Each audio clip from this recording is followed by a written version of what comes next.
Hi everyone, my name is Jared, and some of you may know me as Told by Jared, and welcome to the first installment of Astro by Jared.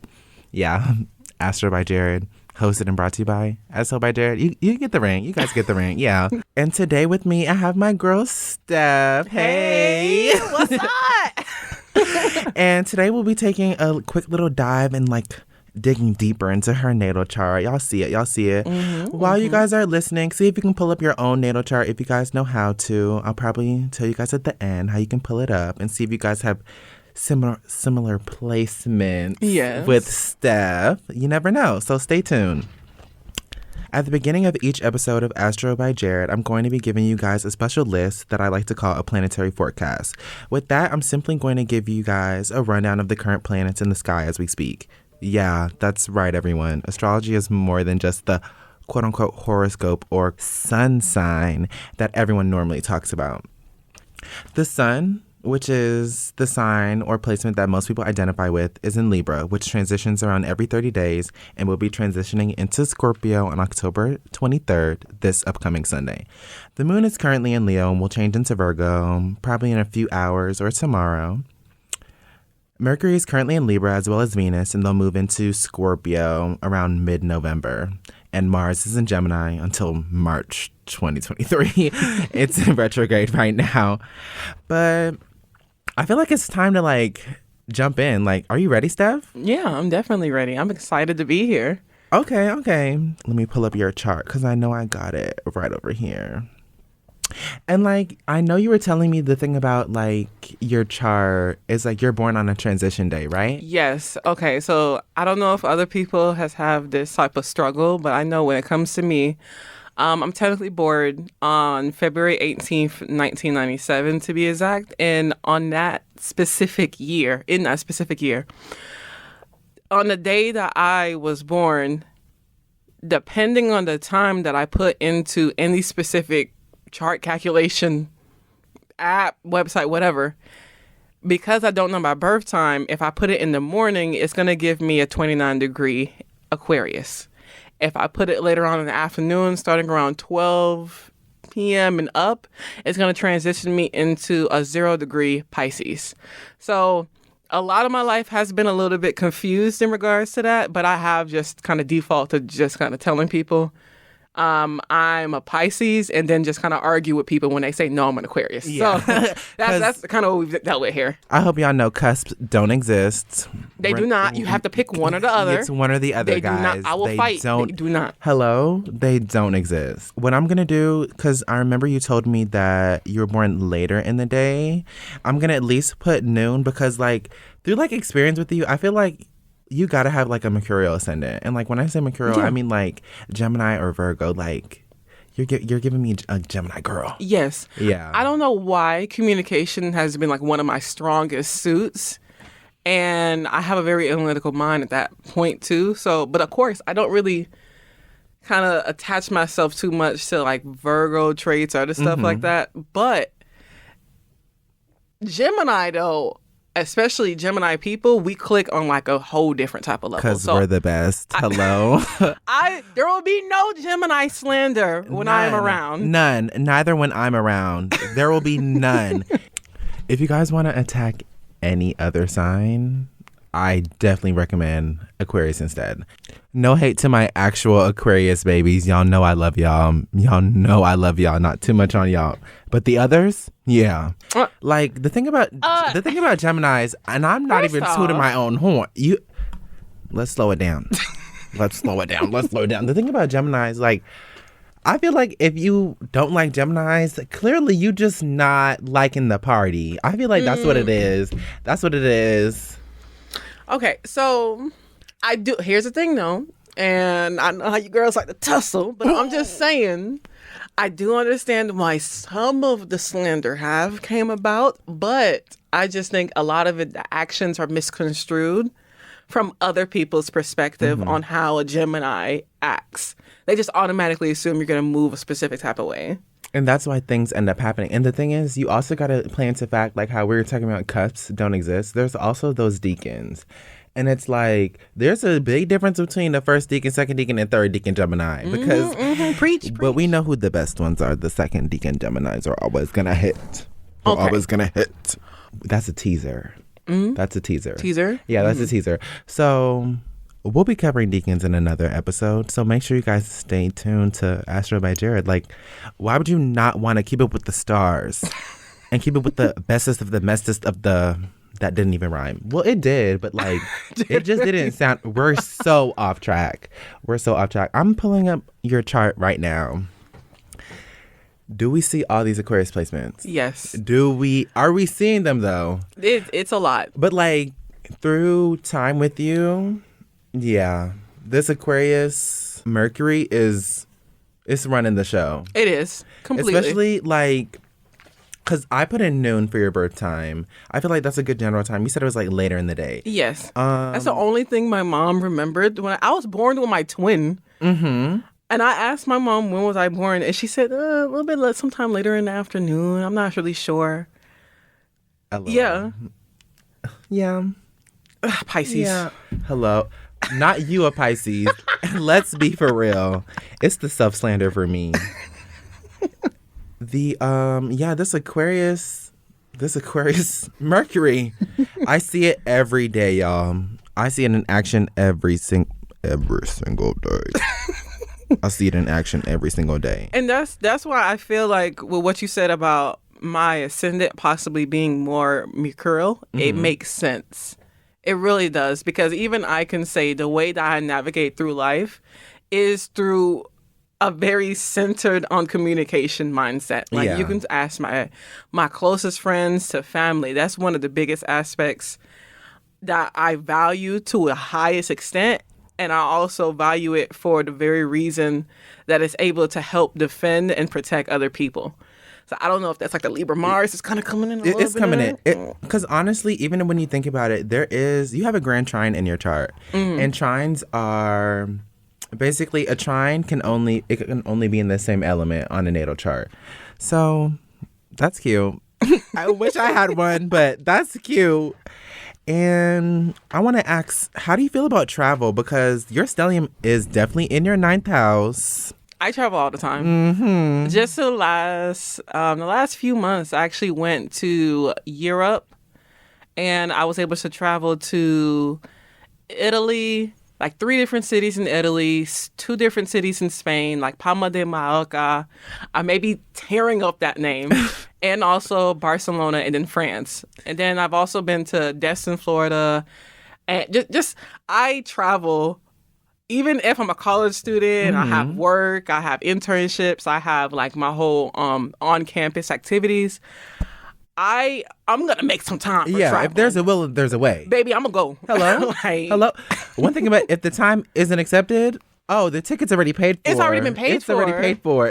You need to find somebody to cover my shit. I'm quick to tell my manager, hey, I'm going to be gone on this day, not as a permission, but as a show. Oh, yeah, I'm letting you know. You need to find somebody to cover for me. Literally, I'm letting you know. Like, baby, I'm going. Hello? Yes, hello. That'd be, Like, let's be for real. And especially because I feel like that's probably where our synastry probably play in, because I am a 9th house moon.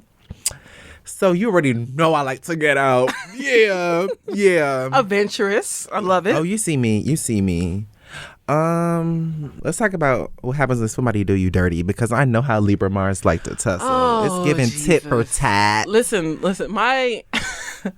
that Libra Mars is in direct opposition with my Saturn. Your Aries Saturn. Yeah. So I deal with a lot of course, passive aggression. I know in my earlier years, before I was able to kind of work through like my own trauma, my own issues, I dealt with a lot of just kind of people pleasing, letting other people kind of like just do their own thing. Looks at Cancer Moon. Oops. So I think that kind of like the Cancer Moon and also the Libra Mars kind of made the negative issues kind of bounce off each other and kind of magnify in a sense. Especially since they're both cardinal. Yes. And they're squaring each other, babe. Yes, badly. They're definitely squaring each other. So there's a lot in regards to aggression and anger that I had to work through because it was relatively repressed from a young age all the way up into even now. I don't really like to get angry a lot. I want us to work it out. Everybody in this situation, I don't care if it's me and you, I don't care if it's a group setting. I'm technically always the mediator because I'm technically always seeing both sides. Hello, as to Libra Mars. why someone's the way that they are. But if we can't settle it out, I will be forced to have to remove myself from the situation because I refuse to kind of be in those type of negative spaces in long term. So, but knowing me, if any person that you has been around me for like years, even months, you can clearly see I do not like turmoil in my personal setting, in my work setting, just anywhere. And I just feel like it's one of the main factors as to why I kind of step up and try to mediate the situation for what it is. Because not everybody has the gift of gab that I do. Mm-hmm. And I'm going to utilize it to the best of my abilities. And another thing that I noticed with your chart is your Saturn and your Mars. They're in a mutual reception because they're both in their... Well, your Libra Mars is in its detriment, and your Aries Saturn is in its fall. Yeah, completely. So, but it's still a mutual reception because Aries is home in Mars, and then Libra is home in Saturn. Yeah. So that's Exalted. Exalted because yes, Saturn is home. Saturn is the ruler for Capricorn. Mm-hmm. Okay, but I think that's one of the reasons why I had so many issues with aggression, with confrontation, with kind of standing up for myself. Because when it comes to others, I'm definitely the sword, the shield, the army behind making sure that they're good or making sure that their situation is pushed forward. But when it comes to myself, there was a lot of restraint that I kind of dealt with in regards to that. Now, of course, that led for me to dig deeper into astrology once I kind of put my time in and actually seeing, hold on, why is this reading for me for filth right now? No, literally, I feel like people only like astrology when it caters to their ego majority of the time. Yes. And it's like, there's so much more to astrology. Yes. Like, there's different kinds for a reason. Like, just because you don't agree with this one thing doesn't mean, okay, next week, oh my God, this is so me. Like, yeah, last week, what were we saying? What were we saying last week? Like, you were literally just saying, I'm a Taurus and I don't act like that. My thing is, if you only know your sun sign, that's like you coming up on a house and seeing the front of it and not caring about anything else that's going on inside the household. And it's your house. Like, you asked for a 4-bedroom, 5-bath, and you found out it was a 4-bedroom, 5-bath, but literally the outside of it is orange, and you act like you can't buy paint. Yes. Be so for real. Yeah. Like, it says I'm a Scorpio, but I'm not that secretive or I'm not that private. Like, they like to... Mm-hmm. They like the little tweak things, and it's like, babe, open up the natal chart. Just open up the chart. Yes. Because you don't know. You could have maybe like a Leo moon, Leo rising, and you don't really realize that your sun is technically the person that you're meant to be growing into, not what you're already coming up as. Hello? They're not ready for that. They're not ready for that. They're not. I was also looking at this Pisces sun. You know how they like to talk about the Pisces and calling them the delusional girlies. So what's the tea on that? Because mutable placements are literally warping their realities as they speak. Yes, but in a sense though, and this could just be the whole Pisces sun that I potentially am. But I just feel, in a sense, is romanticizing your life. And everybody knows when it comes to romance and love that there is a lot of ups and downs and a lot of Trials and tribulations. Yes, a lot of trials and tribulations that come along with it. But it's also understanding that just because life is giving you this, it doesn't mean that you can't transmute it into something else. Hello. Yes. So, yeah, you may call me delusional, but I'm also experiencing life for what God has given me. Hello. And making it fun. Yes. Now, Always making it fun. now, of course, it can't be too delusional where it's affecting us in the long term negatively. And we can obviously see that, especially for Pisces and mutable signs, that we kind of get caught up with these terrible situationships. And these superficial things. Yes. Like, Jared, it didn't exist. Yes. It didn't exist. But I want to say all the other traits for other signs too, we all have something that could keep us in a relationship or keep us in a situation longer than when we were supposed to get out. Because, like, when you think about it, I feel like cardinal signs end up stuck in relationships because they're like, but I can make a difference in their life. Like, a really, really, really I can good change difference. him. I can do, like, we're the leader of the zodiac. I can change them. I promise. Babe, he didn't change from the last 14 times you took him back. Be so for real. And the fixed signs, everyone calls them stubborn, and I'm not going to lie, that's kind of like the best way to describe them. They're kind of stubborn, yes, 100%. And it's like, if they don't want to leave the relationship, they're not going to leave. They're not going to leave. It's gonna take getting hit by that truck first to leave that relationship. And honestly, it's not to bag on anybody, but it's like, when enough is enough. When enough is enough. I'm not going to rush you. I promise you I won't rush you. I may leave you, but I won't rush you. Now, it's time to drag those mutable signs, because I'm convinced mutable signs are always like, but I know it's going to change. Yeah. I know it's going to change. Something's going to happen that's going to turn this relationship into something else. And I don't know what it is, but it's probably going to be me. It's probably going to be, I'm the one with the superpowers. They're just a character in my reality. Because we know, like I said earlier, 10 toes down, mutable signs are warping everything. As they live and breathe, just walking around. Mutable signs, it's giving Wanda Maximoff. Yeah. It's giving Scarlet Witch.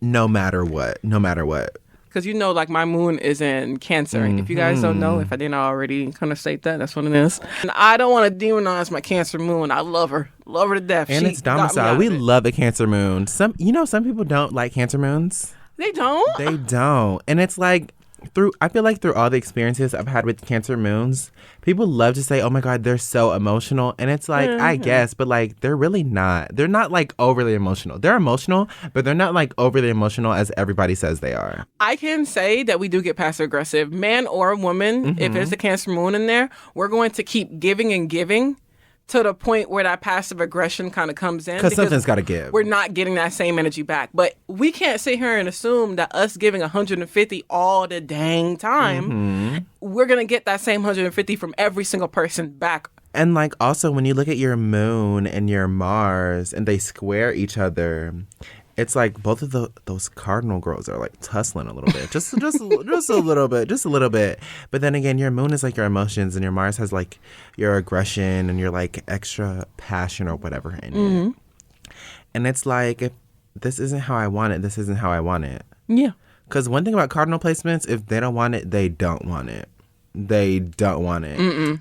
Honestly, I would say that's for every sign, but that's definitely leaning towards more cardinal and fixed placements. If they don't want it, they don't want it. You could probably get away with the mutable signs, like kind of like finessing, trying to trick their way in. Yeah. Like tricking them into believing, yeah, you do want this. You do want this. No, they're just bored.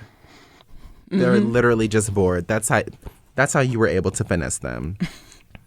I was also interested in pulling up your signature. I know I can find it here, so I want to see what your signature. Yeah. So what is that? In your chart, there's a little thing called a signature, and it's like a zodiac signature. So it'll be like 1 out of the 12 signs. Okay. And it'll just round up like all the points, like however many elements that you have and however many of the placements. Like it just sums up all your placements all together. So let me see if I can pull that up. Okay, I'm excited. Let me get to scrolling. Enlighten Not me me. hitting the mic. I pulled up your dominance, and it says ambiguous, signature sign. I've only heard about some people having it, and that's only like when it can't like narrow them down. Oh, really? But majority of the points go off to air and Uranus, so I want to say you have an Aquarius signature because that's more than likely the closest. And your cardinal and fixed dominant. I'm mutable and fixed dominant. Yeah, I believe it. Yeah, I believe it. Mm-hmm. Especially with that Aquarius stellium.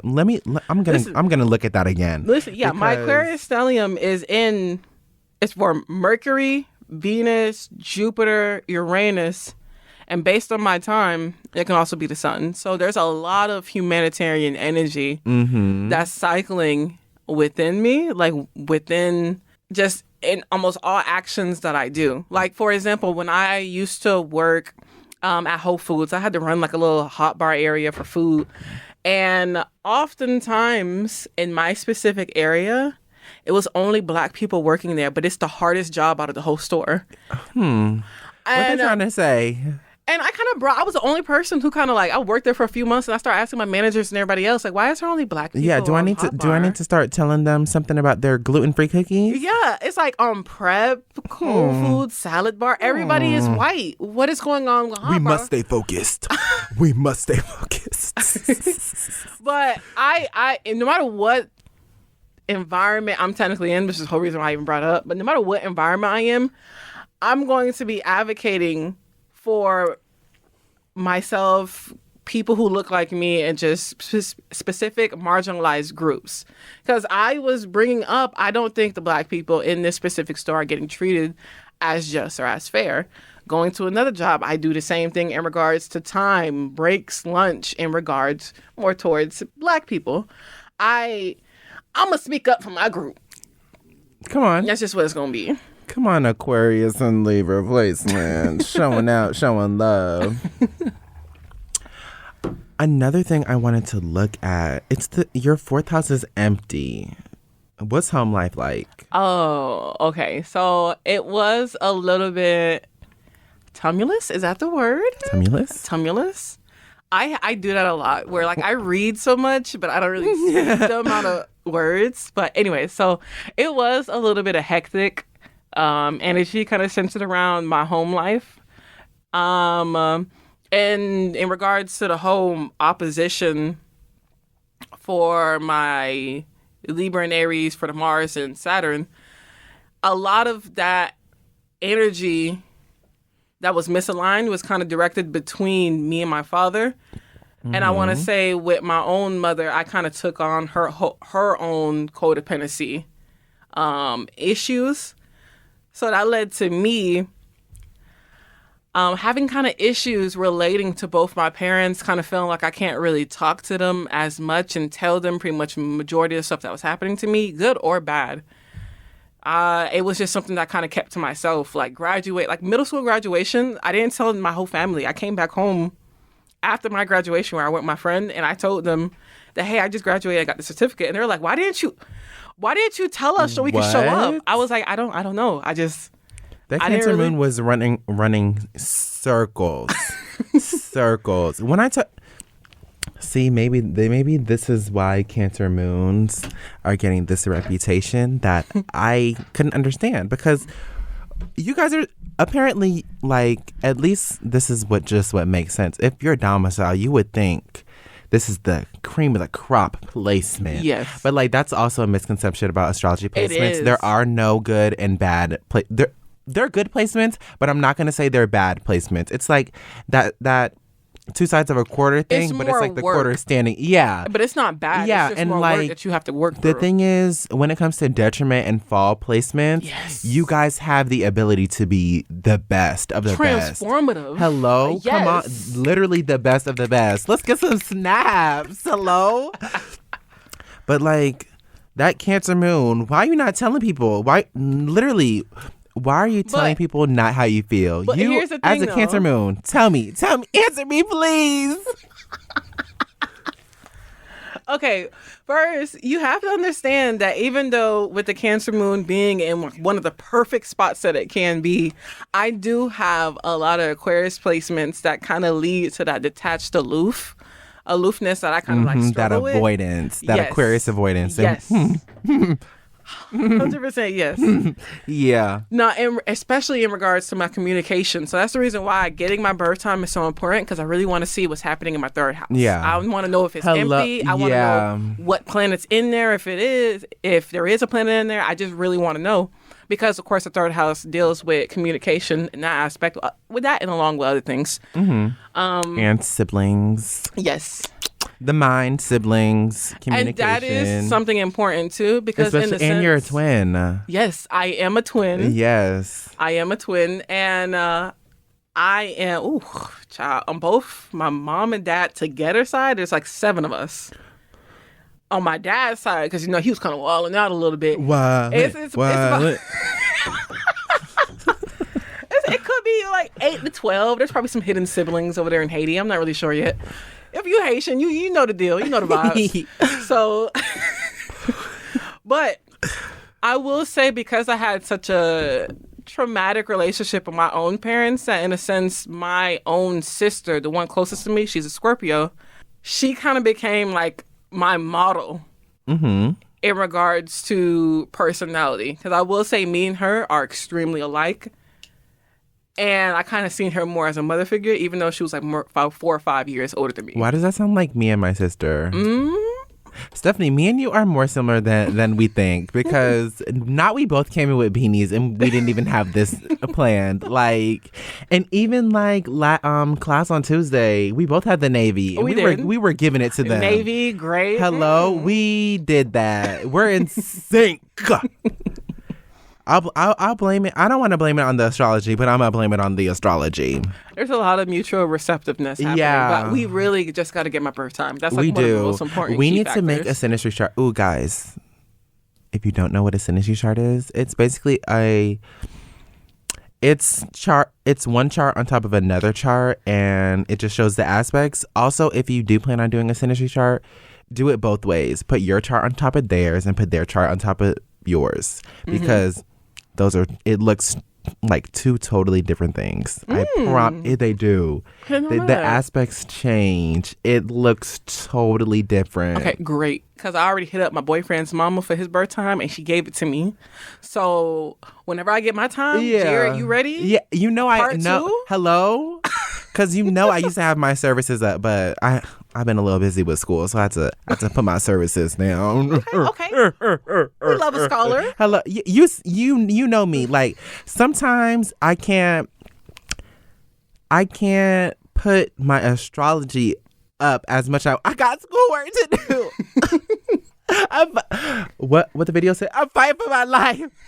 I'm fighting for my life, man. Is this camera on me?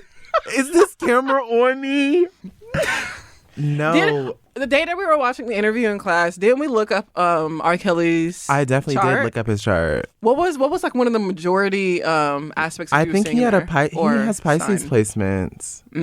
I think he has mutable placements. It's a little slightly delusional, like we were talking about earlier, but we're not going to reference that. Yeah, we're not going to reference that. I don't want any attachment from him to us. Yeah, so, because who's that man? Who are we talking about? Who are we talking about? I don't know. Oh, not it dropped. I will say this, though, for both my Mercury and my moon, even though on like the more traditional sense, they wouldn't really like be helping each other too much. I do want to say that's one of the reasons why I am a very well-rounded person, because I'm able to understand from multiple perspectives, but also feel a vast amount of empathy towards those different perspectives that I'm seeing. Because it's different to just be able to say, oh, I know why you did it, but not empathize with the person in that moment of what they did and understanding why they did it. Come on, reflection. So I will say that my moon being in this domicile state is one of the best things that has helped me navigate through a lot of the issues and trauma I have faced to be where I'm at now. Water moons do it better. Yes, they do. Water moons do it better, hands down. I also saw, because like, I want to jump into career. Because like, yes, this Aquarius midhaven and this Pisces sun in the 10th house, What are we doing? What are we doing with our... I know you got plans. I know you got plans. So I have a lot of plans, actually. And whenever, like, an actual, like, older adult, because they consider us kids. For some strange reason. like early 20s, like late teens, early 20s, they consider us kids still, and they could be like 37. Literally, like, it's only a decade. Yes. Be so for real. They do get a little bit surprised when I do tell them about some of my plans, because I'm thinking of long-term goals. Right. And ultimately, of course, I'm in public relations now in the School of Journalism, and I wanted to transition that into either a marketing position or an actual public relations role in a corporation to be able to kind of gain, up my networking, you know what I'm saying? But I was also trying to build up a lot of income along with networking, because my ultimate goal is, of course, to start up a facility for trauma, childhood trauma, relationship trauma. And I want to say it's kind of like a love rehab in a sense, right? So people who have been in like divorces, people who have dealt with specific points of just how would you describe it? The Cancer Pisces, all I want to say is the Cancer, Pisces, and Libra jumped out. Yes. Very much so. The business, everything, I love that. I definitely want to say I love that. And when we are big, not if, big. When we're big, you can expect to see a few donations. Okay, I appreciate it. Yeah. And I like how you said all the things that you wanted to do. And I know you have more, especially with your son, because like the sun being in Pisces, you know, traditionally is, I want to say Jupiter ruled, and Jupiter is about that expansion. So it's like, I want it all. And especially, I got Jupiter ruled placements too. And when I say I want it all, I want it all. I want it all. Ariana Grande said, I see it. I like it. I want it. I got it. Literally. I see it. I like it. I want it. I got it. But I think that's all the time that we have today. So I did want to say thank you so much, Steph, for coming in. I loved being here. I love being around you. I'm excited for this new journey, and I appreciate you having me on for your first installment. I hope you know this is not going to be the last time. It's you need not. to invite me back up. Oh, you will be back. Yes. You will be back. You will be back. Once again, thank you all for tuning into Astro by Jared. You can find me on Instagram at As Told by Jared and the podcast at Astro by Jared. Astro by Jared is a product of WANM-FM 90.5 in the School of Journalism and Graphic Communication at Florida A&M University.